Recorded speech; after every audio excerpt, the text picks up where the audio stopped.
stand by the truthfulness of your statements here in this affidavit. Tama po? Yes, Your Honor. Yes. And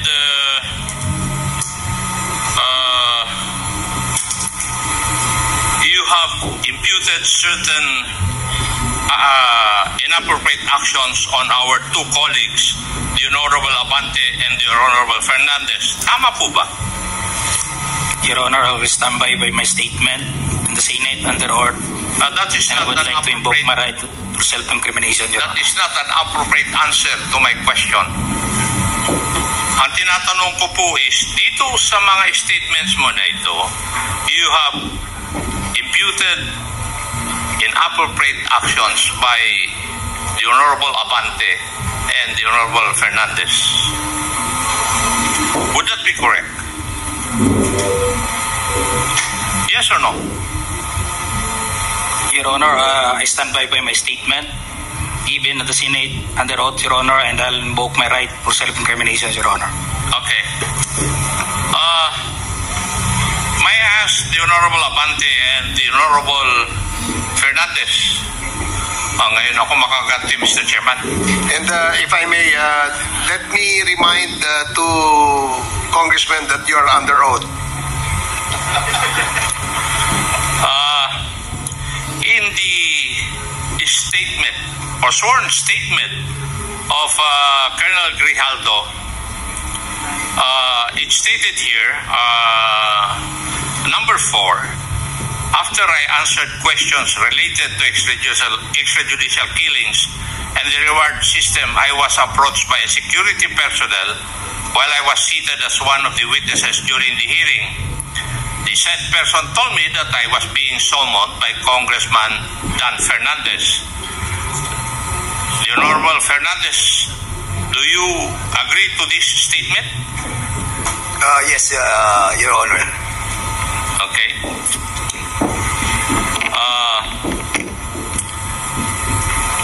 When I entered the room, I saw the two lawyers of Police Colonel Garma standing inside the room. Two lawyers of Colonel Garma standing inside the room. One of the lawyers approached me and asked me what we were going to talk about. I said that I do not know. May I ask the Honorable Abante and Fernandez if there were really the presence of the two lawyers of Colonel Garma were present? Yes, Chairman Acop, yes. The Honorable Abante, do you agree with Honorable Fernandez? He's talking to somebody, Mr. Chairman. Maybe you can cite him in contempt. Chairman Abante, you're being asked. Chairman Abante, you're being asked by Chairman Acop to confirm the statement. Do you agree with the statement of Colonel Guerrero that there were two lawyers of Attorney Garma present when you talked with Colonel Grijaldo in a room? Yes, Your Honor. There were two lawyers present. Thank you, Your Honor. And according to the affidavit of Colonel Grijaldo, the Honorable Fernandez asked Colonel Grijaldo to sit beside him, and you entered the room and sat on the far end chair on the right. And one of the lawyers of Colonel Garma stood near the back of Colonel Grijaldo. Would that be correct? Ako yung unang dumating, Mr. Chairman. If I remember it right, nung dumating po ako, nakaupo na po siya. Okay. So, nakaupo na siya? Yes, Your Honor. Okay. The Honorable Abante?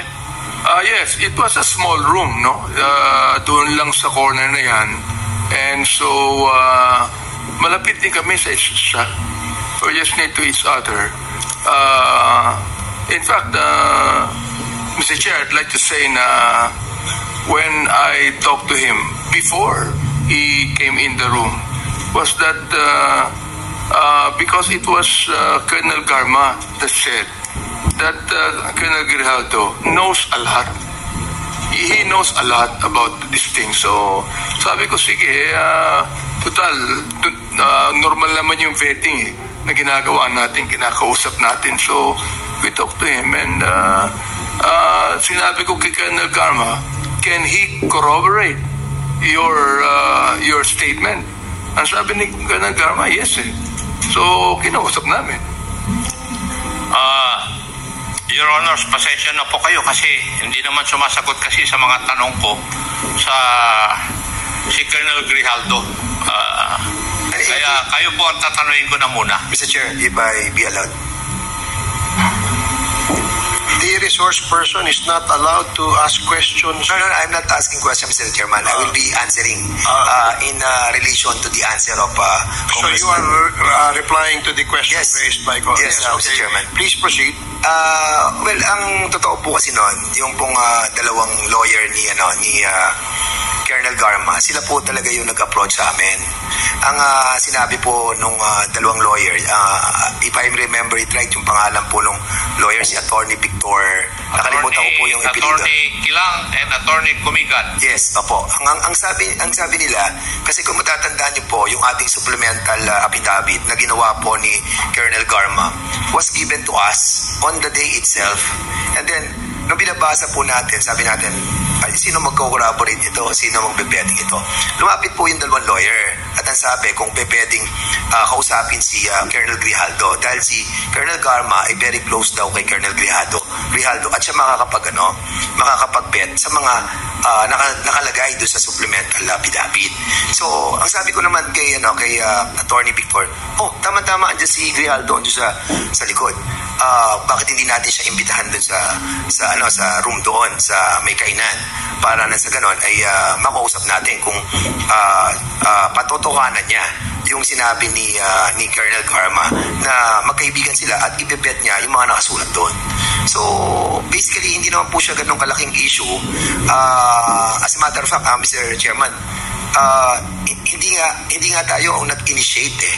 Sila pa yung nag-initiate sa atin na kausapin si Colonel Grijaldo, which I did together with nagkataon po kami ni Chairman Abante during that time. Magkalapit kami doon. Sabi ko, pare, sumama ka na sa akin. Kaya sa sumunod. Kaya nagulat na lamang po kami that biglang nagkaroon po ng ganong istorya. But nevertheless, Mr. Chairman, yung po yung nangyari doon. At nung pumasok po ako sa loob, nauna po ako kay Chairman Abante ng konti lang. And then, sinabi ko sa kanya, Colonel Grijaldo, ito yung mga nakasulat dito sa affidavit. Sabi ko dito sa paragraph, hindi ko matandaan, 17 ata o something na gano'n. Ito ba, mapapatotohanan mo na sinabi ni Colonel Garma. Sabi niya, wala po akong alam dyan. Yung ibang dito, ibang mga sinabi ni Colonel Garma. Kasi sabi niya, kaibigan kanya eh. So, basically, doon po umikot yung aming usapan. Siguro maabot po yun ng mga less than 10 or 15 minutes. And then, nung sinabi niya talaga wala siyang alam, edi lumabas na po kami. And the CCTV can prove na talagang hindi po kami nagtagal sa loob. At at the same time po, pag tinignan niyo po yung kwarto dyan, kahit puntahan po natin lahat, napakaliit po ng kwarto. At sa labas po ng kwarto, marami pong mga tao nandun. So kung nagkaroon po ng coercion, nagkaroon po ng harassment, nagkaroon po ng forceful force galing po sa amin, I think malalaman po ng mga tao nandyan. And even the CCTV, nung lumabas po siya dyan sa ng pintuan niyan, makikita po natin na yung itsura niya, hindi naman po siya mukhang na-coerce eh. Mukhang masayang-masaya pa nga po siya. Kaya, I think, Mr. Chairman, yung pong accusation sa atin na malayan yung ating pong committee and the two chairman, masyado pong unfair. But of course, binibigyan pa rin po natin siya ng pagkakataon na liwanagin po yung mga pangyayari. Kaya, andito po tayo at binibigyan po natin ng patas na pagdinig. Marami pong salamat sa pagkakataon. Mr. Chair, pwede may dagdag to? Yes, Congressman Abante, with the indulgence of Congressman Ako, please. At the back of my mind, masaya pa nga ako sapagkat nabanggit sa akin ni Colonel Garma na ito talagang close siya rito, classmate niya, at talagang kakampihan siya nito. nagulat na lang kami na gano'n ang sagot niya. So, Nung bang sinabi ni Colonel Garma yun, magkasama na kayo ni Congressman Dan? Hindi ko nakausap si Colonel Garma. ako ang kumusta sa kanya. Hindi niya nakausap. Ako mismo kumusta sa kanya. At sino ang nakarinig na sinabi ni Colonel Garma sa inyo yan, na Congressman? Palagay ko walang nakarinig sapagkat in confidence sinabi niya sa akin eh. Okay. When I asked her, who can corroborate your statements? Binanggit niya yung pangalan ni Colonel Grijaldo. At uwa naman ako sapagkat very close daw sila, classmate niya, at talagang kakampihan siya nito. All of a sudden, kalaban pala niya.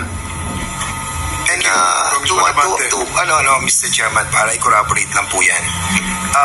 If you remember it right, no, nung na-interview po tayo sa, I think, Bilyonaryo News Channel, nabanggit po natin doon na nakasama po natin siya sa isang pagpupulong doon po sa BGC sa Ascot Hotel, na kung saan nakiusap po sila Colonel Garma during that time. And during that time, we were shocked, ikaw, saka ako, Mr. Chair, na nakita natin si Colonel Grijaldo doon. And that's the reason, nang kinausap ako ng abogado doon, na sinabi sa akin na si Colonel Grijaldo at si Colonel Garma ay close, naniwala ako.